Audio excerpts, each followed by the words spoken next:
Hello friends, ഏവർക്കും market അപ്ഡേറ്റ്സിൻ്റെ ഒരു പുതിയ വീഡിയോയിലേക്ക് വീണ്ടും സ്വാഗതം.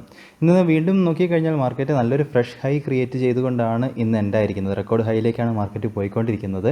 13,177.4 ഓപ്പണായ മാർക്കറ്റ് 124.6 പോയിൻറ്റ്സ് ഉയർന്ന് 13,258.5 ഇന്ന് ക്ലോസ് ആയിരിക്കുന്നത്. സെൻസെക്സിൽ 447 പോയിൻറ്റ്സിനടുത്തുള്ള ഒരു ഗെയിനും ബാങ്ക് നിഫ്റ്റിയിൽ 603.6 പോയിൻറ്റ്സിൻ്റെ ഒരു ഗെയിനും റിപ്പോർട്ട് ചെയ്തിട്ടുണ്ടായിരുന്നു. ഇന്ന് നോക്കിക്കഴിഞ്ഞാൽ ബാങ്ക് നിഫ്റ്റി ആയിരുന്നു ഇന്ന് ഏറ്റവും കൂടുതൽ ഷൈൻ ചെയ്തിട്ടുണ്ടായിരുന്നത്. നിഫ്റ്റിയിൽ വരുമ്പോൾ Adani ports, ICICI bank, Hindalco, UltraTech cements, Sun Pharma ഇവരായിരുന്നു ടോപ്പ് പെർഫോമിംഗ് സ്റ്റോക്സ് ആയിട്ട് ഇന്ന് നിന്നിട്ടുണ്ടായിരുന്നത്. ഇനി അതുപോലെ തന്നെ നിഫ്റ്റിയുടെ ഡെയിലി ചാർട്ടിലേക്ക് വരികയാണെങ്കിൽ വീണ്ടും നല്ലൊരു ബുള്ളിഷ് ക്യാൻഡിൽ ഇന്ന് പ്ലോട്ട് ആയിട്ടുണ്ട്. അതുമാത്രമല്ല പ്രീവിയസ് ഹൈയിൽ നിന്നുള്ളൊരു ബ്രേക്കൗട്ടുകൾ പുതിയ ഫ്രഷ് ഹൈകൾ ക്രിയേറ്റ് ചെയ്തുകൊണ്ട് മാർക്കറ്റ് മുമ്പോട്ട് പോയിക്കൊണ്ടിരിക്കുന്നു. ഇന്നത്തെ മാർക്കറ്റിനെ സ്വാധീനിച്ചത് നോക്കിക്കഴിഞ്ഞാൽ പ്രധാനമായിട്ടും ഇന്ന് RBIയുടെ മോണിറ്ററി പോളിസി കമ്മിറ്റി മീറ്റിംഗിൻ്റെ ഔട്ട്കം ആയിരുന്നു ഇന്നത്തെ മാർക്കറ്റിനെ പ്രധാനമായിട്ടും ഡ്രൈവ് ചെയ്തത്. നിഫ്റ്റിയുടെ ഡെയിലി ചാർട്ടിൽ നമ്മളൊരു ബുള്ളിഷ് ക്യാൻഡിൽ തന്നെയാണ് കാണുന്നത്. ഡെയിലി ചാർട്ടിൽ മാത്രമല്ല, നമ്മൾ വീക്ക്ലി ചാർട്ടിലേക്ക് വരികയാണെങ്കിലും വീക്ക്ലി ചാർട്ടിൽ നമ്മൾക്ക് ഒരു ബുള്ളിഷ് സിഗ്നൽ കാണാൻ സാധിക്കുന്നുണ്ട്. അതുകൊണ്ട് തന്നെ മാർക്കറ്റിൻ്റെ ഒരു ട്രെൻഡ് നോക്കിക്കഴിഞ്ഞാൽ ഷോർട്ട് ടൈം ട്രെൻഡൊക്കെ ഒരു പോസിറ്റീവായിട്ട് തന്നെയാണ് ഈ ഒരു സമയത്ത് നിലനിൽക്കുന്നത്. ഒരു അപ്ടേണിനുള്ള സാധ്യതകൾ പ്രതീക്ഷിക്കുന്നു. എന്നിരുന്നാലും RSI ഇൻഡിക്കേറ്റർ ഓവർബോട്ട് റീജിയനിൽ നിലനിൽക്കുന്നത് കൊണ്ട് ഒരു ചെറിയ കറക്ഷൻസൊക്കെ മാർക്കറ്റിന് ഒരു ഗുണകരം ചെയ്യും എന്ന് നമുക്ക് പ്രതീക്ഷിക്കാം. ഒരു ചെറിയ കറക്ഷനൊക്കെ വന്നാലും അത് ഭയക്കേണ്ടതായിട്ടില്ല. അപ്പോൾ നമ്മൾക്ക് ഈ ഒരു റേഞ്ചുകൾ ഏകദേശം 13,100 റേഞ്ചുകളായിരിക്കും ഇമ്മീഡിയറ്റ് സപ്പോർട്ടുകളായിട്ട് നിഫ്റ്റിയെ സംബന്ധിച്ചിടത്തോളം നിലനിൽക്കുന്നത്. ഇനി അടുത്തായിട്ട് ബാങ്ക് നിഫ്റ്റിയെ സംബന്ധിച്ചിടത്തോളം വരികയാണെങ്കിൽ ബാങ്ക് നിഫ്റ്റിയിലും നല്ലൊരു ബുള്ളിഷ് ക്യാൻഡിലാണ് ഇന്ന് പ്ലോട്ടായിട്ടുണ്ടായിരുന്നത്. പ്രത്യേകിച്ചും ഇന്ന് RBIയുടെ ആ ഒരു ഔട്ട്കം ഒക്കെ ബാങ്കിങ് സെക്ടറിനൊക്കെ നല്ല ഗുണകരം ചെയ്യുന്ന രീതിയിലാണ് കാണാനുള്ളത്. ബാങ്ക് നിഫ്റ്റിയെ സംബന്ധിച്ചിടത്തോളം 30,200 റേഞ്ചുകളായിരിക്കും ഇനിയൊരു കീ റെസിസ്റ്റൻസ് സോണുകളായിട്ട് നിലനിൽക്കാൻ പോകുന്നത്. അപ്പോൾ അതിൽ നിന്നുള്ള ഒരു ബ്രേക്കൗട്ടുകളായിരിക്കും ബാങ്ക് നിഫ്റ്റിയെ സംബന്ധിച്ചിടത്തോളം ഇനി അടുത്തൊരു റാലിക്ക് ഗുണകരമായിട്ട് നിലനിൽക്കുന്നുണ്ടാവുക. അതുപോലെ തന്നെ വീക്ക്ലി ചാർട്ടിലേക്ക് ശ്രദ്ധിക്കേണ്ട ഒരു വിഷയം എന്താണെന്ന് വെച്ച് കഴിഞ്ഞാൽ ഒരു ഹാങ്ങിങ് മാൻ പോലത്തെ, അതായത് ഒരു ഇൻഡിസിസീവ് പോലത്തെ ഒരു പാറ്റേൺ ഫോർമേഷൻ കാണുന്നുണ്ട് ബാങ്ക് നിഫ്റ്റിയെ സംബന്ധിച്ചിടത്തോളം. അപ്പോൾ അതുമാത്രം ഒരു ലോങ് ടേം പെർസ്പെക്റ്റീവിലേക്ക് നോക്കുമ്പോൾ അതുമാത്രം നമ്മളൊന്ന് ശ്രദ്ധിക്കേണ്ടതായിട്ട് നിലനിൽക്കുന്നു. ഇനി ഇന്നത്തെ മാർക്കറ്റിലേക്ക് വരികയാണെങ്കിൽ നമുക്ക് ഗ്ലോബൽ മാർക്കറ്റ് കണ്ടീഷൻസ് ആദ്യം തന്നെ നോക്കിക്കഴിഞ്ഞാൽ ഇന്നത്തെ US മാർക്കറ്റിനെ സംബന്ധിച്ചിടത്തോളം US ഫീച്ചേഴ്സ് എല്ലാം തന്നെ ഒരു പോസിറ്റീവ് മൂഡിലാണ് പോയിക്കൊണ്ടിരിക്കുന്നത്. അവിടെയും ഒരു അടുത്തൊരു സ്റ്റിമുലസ് പാക്കേജിൻ്റെ സ്റ്റോക്സൊക്കെ നടക്കാൻ പോകുന്നു. അപ്പോൾ അതിൻ്റെ ഒരു പ്രതീക്ഷകളൊക്കെ ഉരുത്തിരിഞ്ഞ് വരുന്നതായിട്ട് കാണുന്നുണ്ട്. അതുമാത്രമല്ല വാക്സിൻ്റെ പ്രതീക്ഷകളും US മാർക്കറ്റിന് ഗുണം ചെയ്യും എന്ന് നമുക്ക് പ്രതീക്ഷിക്കാം. ഇനി അടുത്തായിട്ട് യൂറോപ്യൻ മാർക്കറ്റുകളെ സംബന്ധിച്ചിടത്തോളം FTSE നല്ലൊരു പോസിറ്റീവിൽ നിലനിൽക്കുന്നു. ബാക്കി ഒരു മിക്സഡ് ട്രെൻഡാണ് മൊത്തത്തിൽ കാണാനുള്ളത്. ഏഷ്യൻ മാർക്കറ്റിലും ഒരു മിക്സഡ് ട്രെൻഡ് കണ്ടുവരുന്നുണ്ട്. ഇനി രൂപയുടെ മൂല്യം ഡോളറിന് കേസായിട്ട് വീണ്ടും ചെറിയൊരു ശക്തി പ്രാപിച്ചിട്ടുണ്ടായിരുന്നു. 10 പൈസ ഉയർന്ന് 73.80 ഇന്ന് ട്രേഡ് എൻഡ് ആയിരിക്കുന്നത്. ഇൻസ്റ്റിറ്റ്യൂഷൻ ആക്ടിവിറ്റിയിലേക്ക് വരുമ്പോൾ FII വീണ്ടും മാർക്കറ്റിന് സപ്പോർട്ടീവായിട്ട് നിലനിൽക്കുന്നു. 2,969 കോടിയുടെ ഒരു നെറ്റ് ഇൻവെസ്റ്റ്മെൻറ്റ് ക്യാഷ് മാർക്കറ്റിൽ അവരുടെ ഭാഗത്തുനിന്നും വന്നിട്ടുണ്ടായിരുന്നു. ഡൊമസ്റ്റിക് ഇൻസ്റ്റിറ്റ്യൂഷൻ്റെ ഭാഗത്തുനിന്ന് വിത്ഡ്രോവൽ തുടരുകയും ചെയ്യുന്നു. അപ്പോൾ ഈ ഒരു കണ്ടീഷനിൽ നോക്കിക്കഴിഞ്ഞാൽ മാർക്കറ്റിൽ ഇപ്പോൾ ഇൻസ്റ്റിറ്റ്യൂഷനൊക്കെ നമുക്ക് പോസിറ്റീവായിട്ട് നിൽക്കുന്നു. രൂപയുടെ മൂല്യം പോസിറ്റീവായിട്ട് കാണുന്നു. ഇനി ഗ്ലോബൽ മാർക്കറ്റ് കണ്ടീഷൻസ് ഒരു മിക്സഡായിട്ട് ട്രേഡ് ആയിക്കൊണ്ടിരിക്കുന്നു. അപ്പോൾ നമ്മൾ തീർച്ചയായിട്ടും പറഞ്ഞതുപോലെ തന്നെ രാവിലെ അടുത്ത ദിവസങ്ങളിൽ SGX നിഫ്റ്റിയുടെ ട്രെൻഡ് വാച്ച് ചെയ്തതിന് ശേഷം ഇന്ത്യൻ മാർക്കറ്റിലേക്ക് നമ്മൾ ഒരു ട്രെൻഡ് നമുക്ക് ഐഡൻറ്റിഫൈ ചെയ്യാൻ സാധിക്കുന്നതായിരിക്കും.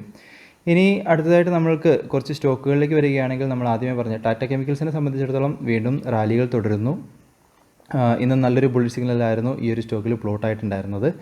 ഇനി അതുപോലെ തന്നെ ഹിൻഡാൽക്കോയെ സംബന്ധിച്ചിടത്തോളം ഹിൻഡാൽക്കോ ഇന്ന് നല്ലൊരു നിഫ്റ്റിയിൽ നല്ലൊരു പെർഫോമിംഗ് സ്റ്റോക്സ് ആയിരുന്നു. അപ്പോൾ നമ്മൾ പറഞ്ഞിട്ടുണ്ടായിരുന്നു. അപ്പോൾ അത് ഇന്ന് നല്ലൊരു ബുള്ളിഷ് സിഗ്നലാണ്, നല്ല വോളിയത്തിലുമാണ് ഈ ഒരു സ്റ്റോക്ക് ട്രേഡ് ആയിക്കൊണ്ടിരുന്നത്. ഇനി അടുത്തായിട്ട് ടൈറ്റാനിനെ സംബന്ധിച്ചിടത്തോളം ആ ഒരു സ്റ്റോക്കിലും ബുള്ളിഷ് സിഗ്നൽ തുടരുന്നു. അപ്പോൾ 2-3 ദിവസങ്ങളിലായിട്ട് ഒരു അപ് ട്രെൻഡാണ് ഈ ഒരു സ്റ്റോക്കിൽ കണ്ടുവരുന്നത്. തീർച്ചയായിട്ടും ഈ ഒരു 3 സ്റ്റോക്കുകളൊക്കെ നിങ്ങൾക്ക് ട്രാക്ക് ചെയ്യാവുന്നതാണ്. പിന്നെ ടാറ്റ മോട്ടോഴ്സിനെ സംബന്ധിച്ചിടത്തോളം ഇന്നലെ ഒരു കമൻറ്റ് വഴി കണ്ടിട്ടുണ്ടായിരുന്നു. അപ്പോൾ അതൊന്ന് പറയാനായിട്ട്. അപ്പോൾ ടാറ്റ മോട്ടോഴ്സിനെ സംബന്ധിച്ചിടത്തോളം 3 ദിവസങ്ങളിലായിട്ട് ഒരു ഇൻഡിസിസീവായിട്ടാണ് മാർക്കറ്റ് നിലനിൽക്കുന്നത്. അപ്പോൾ അടുത്തൊരു റാലിക്കുള്ളൊരു സാധ്യതകൾ നമുക്ക് ഈ ഒരു റേഞ്ചിൽ നിന്നും കൺഫർമേഷൻ കിട്ടുന്നില്ല. അപ്പോൾ ഇന്ന് നോക്കിക്കഴിഞ്ഞാൽ അവരുടെ UK JLR സെയിൽസിൻ്റെ ജാഗ്വർ ലാൻഡ് റോവറിൻ്റെ സെയിൽസ് റിപ്പോർട്ടൊക്കെ വന്നിട്ടുണ്ടായിരുന്നു. അപ്പോൾ നമുക്ക് നോക്കാം. അപ്പോൾ ആ ഒരു ന്യൂസുകളായിരിക്കാം ഇന്നൊരു ബിയറിഷ് ക്യാൻഡിലായിട്ട് വന്നിട്ടുണ്ടായിരുന്നത്. അപ്പോൾ നമുക്ക് അടുത്തൊരു എൻട്രികൾ നമ്മൾക്ക് അടുത്ത റാലികൾ കൺഫർമേഷൻ ആയതിനു ശേഷം എടുക്കുന്നതായിരിക്കും സേഫായിട്ടുണ്ടാവുക. ഒരു കറക്ഷനോ അല്ലെങ്കിൽ ഒരു കൺസോളിഡേഷനുള്ള സാധ്യതകളാണ് കാണുന്നത്. കാരണം RSI ഇൻഡിക്കേറ്ററൊക്കെ ഓവർബോട്ട് റീജിയനിൽ നിലനിൽക്കുന്നു എന്നുള്ളതുകൊണ്ട്. ഇനി അതുപോലെ തന്നെ LIC ഹൗസിംഗ് ഫിനാൻസിനെ സംബന്ധിച്ചിടത്തോളം നമ്മൾ ഇന്നലെ ഒരു ബുള്ളിഷ് സിഗ്നലൊക്കെ പറഞ്ഞിട്ടുണ്ടായിരുന്നു. എന്നിരുന്നാലും ഇന്ന് ഒരു ബ്രേക്കൗട്ടുകൾ ആ ഒരു സിഗ്നലിൽ കിട്ടിയിട്ടില്ല. അതുകൊണ്ട് നമ്മൾക്ക് ഈ ഒരു സ്റ്റോക്കുകൾ അവോയ്ഡ് ചെയ്യാമായിരുന്നു. ഇനി അതുപോലെ തന്നെ BPCLനെ സംബന്ധിച്ചിടത്തോളം ഇന്ന് നമ്മൾക്കൊരു ബ്രേക്കൗട്ടുകൾ ഈ ഒരു സ്റ്റോക്കിൽ കിട്ടിയിട്ടുണ്ടായിരുന്നില്ല. ജ്യോതി ലാബോറട്ടറീസ് നോക്കിക്കഴിഞ്ഞാൽ പയ്യെ ഒരു അപ് ട്രെൻഡിലേക്ക് വരുന്നത് പോലെ കാണുന്നുണ്ട്. തീർച്ചയായിട്ടും നിങ്ങൾ ട്രാക്ക് ചെയ്യുന്നുണ്ടെങ്കിൽ, നിങ്ങൾ ഇൻട്രസ്റ്റഡ് ആയിട്ടുള്ളൊരു സ്റ്റോക്കാണെങ്കിൽ ഒന്ന് ട്രാക്ക് ചെയ്യുക. നമ്മൾക്ക് 148 മുകളിൽ ഒരു ഓപ്പണിംഗ് ആണ് അടുത്തൊരു എൻട്രിക്കായിട്ട് നിലനിൽക്കുന്നത്. ഇനി അതുപോലെ തന്നെ സി എൻ്റർടൈൻമെൻറ്റിനെ സംബന്ധിച്ചിടത്തോളം ഇന്നൊരു ഷൂട്ടിംഗ് സ്റ്റാർ പോലത്തെ ഒരു പാറ്റേൺ ഫോർമേഷൻ കാണുന്നുണ്ട്. ബ്രേക്കൗട്ടുകൾ നടന്നിരുന്നു, എന്നിരുന്നാലും എൻഡിങ് ബ്രേക്കൗട്ട് ചെയ്ത് എൻഡായിട്ടില്ല. ഒരു ഷൂട്ടിംഗ് സ്റ്റാർ സിമ്പിളാണ് കാണുന്നത്. അതുകൊണ്ട് തന്നെ ഒരു റിവേഴ്സലിനുള്ള സാധ്യതകൾ തെളിഞ്ഞു വരുന്നുണ്ട്. എന്നിരുന്നാലും കൺഫർമേഷൻ ആയാൽ മാത്രം നമ്മൾക്ക് അവോയ്ഡ് ചെയ്യാം. അല്ലാത്ത പക്ഷം നമ്മൾക്ക് വീണ്ടും ബുള്ളിഷ് സിഗ്നൽസ് കാണുകയാണെങ്കിൽ നമ്മൾക്ക് ഒരു എൻട്രിക്കുള്ള ഒരു പോസിബിലിറ്റി ഈ ഒരു സ്റ്റോക്കിൽ പ്രതീക്ഷിക്കുകയും ചെയ്യാം. ഇനി പ്രധാനപ്പെട്ട അപ്ഡേറ്റുകളിലേക്ക് പോവുകയാണെങ്കിൽ ആദ്യമേ തന്നെ RBIയുടെ ഭാഗത്ത് നിന്ന് വന്ന MPC മീറ്റിങ്ങിൻ്റെ അപ്ഡേറ്റുകളിലേക്ക് വരുമ്പോൾ അനലിസ്റ്റുകളൊക്കെ പ്രതീക്ഷിച്ചതുപോലെ തന്നെ റിപ്പോ റേറ്റ് 4% തന്നെ നിലനിർത്തിയിരിക്കുന്നു. അതുപോലെ തന്നെ റിവേഴ്സ് റിപ്പോ റേറ്റ് 3.35% നിലനിർത്തിയിട്ടുണ്ട്. അതുപോലെ തന്നെ അവരുടെ ഭാഗത്ത് നിന്ന് വന്ന അടുത്ത അപ്ഡേറ്റുകൾ നോക്കിക്കഴിഞ്ഞാൽ ഇപ്പോൾ പ്രധാനമായിട്ടും മാർക്കറ്റിനെ ഡ്രൈവ് ചെയ്ത ഫാക്ടേഴ്സിൽ ആദ്യമായി റൂറൽ ഡിമാൻഡുകൾക്ക് പ്രത്യേകിച്ചൊരു കോട്ടവും വന്നിട്ടില്ല. അപ്പോൾ അതുതന്നെയാണ് ഏറ്റവും ഡ്രൈവിംഗ് ഫാക്ടറായിട്ട് ഇപ്പം ഇന്ത്യൻ എക്കോണമിയിൽ നിലനിൽക്കുന്നതെന്നാണ് ഗവർണറുടെ ഭാഗത്തു നിന്നുള്ള അപ്ഡേറ്റുകൾ കാണിച്ചിരിക്കുന്നത്. അതുമാത്രമല്ല അർബൻ ഏരിയകളിലും അവിടെ ഡിമാൻഡുകളൊക്കെ പിക്കപ്പ് ചെയ്യുന്നു എന്ന രീതിയിലും അപ്ഡേറ്റുകളിൽ പറയുന്നു. അതുപോലെ തന്നെ ഇന്ത്യൻ എക്കോണമിയുടെ നല്ലൊരു തിരിച്ചുവരവ് ഈ വരുന്ന Q4 ആകുമ്പോഴത്തേക്കും പ്രതീക്ഷിക്കാം എന്ന രീതിയിലാണ് അദ്ദേഹത്തിൻ്റെ അപ്ഡേറ്റുകളിൽ പറഞ്ഞിരിക്കുന്നത്. ഇനി ബാങ്കുകൾക്ക് സംബന്ധിച്ചിടത്തോളം ഈ ഒരു ഫിനാൻഷ്യൽ ഇയറിൽ ഡിവിഡൻറ്റുകളൊക്കെ പേ ചെയ്യുന്നത് RBI അത് നിർത്തിവെച്ചിരിക്കുകയാണ്. കാരണം അവരുടെ ക്യാപിറ്റലൊക്കെ പ്രൊട്ടക്റ്റ് ചെയ്യുന്നതിനും അതുപോലെ തന്നെ ആ ഒരു ക്യാപിറ്റലൊക്കെ കൂടുതൽ ബിസിനസ്സിനായിട്ട് ഉപയോഗിക്കുന്നതിനും വേണ്ടിയിട്ടെന്നാണ് അപ്ഡേറ്റുകളിൽ പറഞ്ഞിരിക്കുന്നത്. ഇനി അതുപോലെ തന്നെ കോൺടാക്ട്ലെസ് പേയ്മെൻറ്റ് ലിമിറ്റ് വീണ്ടും ഇൻക്രീസ് ചെയ്തിരിക്കുന്നു. 2Kയിൽ നിന്ന് 2000 നിന്നും 5000 ആയിട്ട് ഉയർത്തിയിരിക്കുന്നു എന്ന രീതിയിലും അപ്ഡേറ്റുകളിൽ വന്നിട്ടുണ്ട്. അപ്പം അതുമാത്രമല്ല, ഇനി ഈ ഒരു സമയത്ത് ഈ ഒരു വർഷവും അതുപോലെ തന്നെ വരുന്ന വർഷവും എന്തൊക്കെ മാർക്കറ്റിനെ അല്ലെങ്കിൽ എക്കോണമിനെയൊക്കെ പിടിച്ചു നിർത്താനായിട്ട് എന്ത് രീതിയിലുള്ള മെഷേഴ്സ് എടുക്കാനും ഞങ്ങൾ തയ്യാറാണ് എന്ന രീതിയിലുള്ളൊരു കോൺഫിഡൻസ് അല്ലെങ്കിൽ ഒരു വിശ്വാസം, ഒരു ആത്മവിശ്വാസവും എല്ലാവർക്കും പകർന്ന രീതിയിലാണ് അദ്ദേഹത്തിൻ്റെ ഭാഗത്തു നിന്നും അപ്ഡേറ്റുകളിൽ വന്നിട്ടുണ്ടായിരുന്നത്. അപ്പോൾ ഈ ഒരു അപ്ഡേറ്റുകളായിരിക്കാം ഒരുപക്ഷെ ഇന്നത്തെ മാർക്കറ്റിനെ സംബന്ധിച്ചിടത്തോളം നല്ല ഗുണകരമായിട്ട് നിന്നിട്ടുണ്ടായിരുന്നത്. അത്യാവശ്യം വോളറ്റൈലായിട്ടുള്ളൊരു ട്രേഡിങ്ങും ഇന്നത്തെ മാർക്കറ്റിൽ, ഒരു സെഷൻസും ഇന്നത്തെ മാർക്കറ്റിൽ കാണാനായിട്ടുണ്ടായിരുന്നു. ഇനി അതേപോലെ തന്നെ ടാറ്റ പവറിനെ സംബന്ധിച്ചിടത്തോളം അവർക്ക് ഒഡീഷ ഇലക്ട്രിസിറ്റി റെഗുലേറ്ററി കമ്മീഷൻ അവരുടെ ഭാഗത്തു നിന്നും ഒരു ലെറ്റർ ഓഫ് ഇൻറ്റൻറ്റ് കിട്ടിയിട്ടുണ്ട്. അതായത് ഒഡീഷയിലെ 5 സർക്കിളുകളിൽ ഇലക്ട്രിസിറ്റി സപ്ലൈ ചെയ്യുന്നതിനായിട്ട്, ഡിസ്ട്രിബ്യൂട്ട് ചെയ്യുന്നതിനായിട്ട്. അപ്പോൾ ഇതിൽ നോക്കിക്കഴിഞ്ഞാൽ ടാറ്റ പവർ 51% അതുപോലെ തന്നെ മാനേജ്മെൻറ്റ് കൺട്രോളും ഇവരുടെ കയ്യിലായിരിക്കും ഇതിലുണ്ടാവുക. ബാക്കി 49% സ്റ്റേക്ക് GRIDCO അവരായിരിക്കും ഹോൾഡ് ചെയ്യുക എന്ന രീതിയിലും അപ്ഡേറ്റുകൾ കാണിച്ചിരിക്കുന്നു.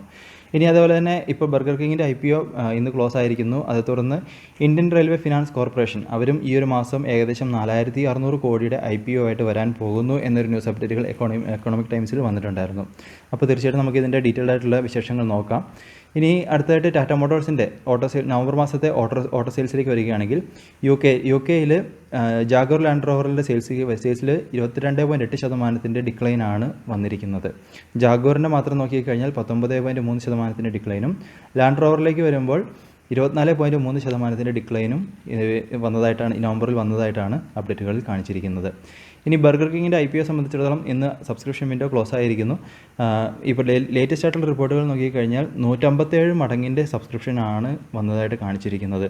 അപ്പോൾ ഒരു ചെറിയ IPO ആയിരുന്നുവെങ്കിലും മാർക്കറ്റിൽ നിന്നും പ്രതീക്ഷിക്കാത്ത രീതിയിലുള്ള റെസ്പോൺസുകൾ അല്ലെങ്കിൽ വളരെ ഭയങ്കരമായുള്ള റെസ്പോൺസുകളാണ് വന്നിരിക്കുന്നത്.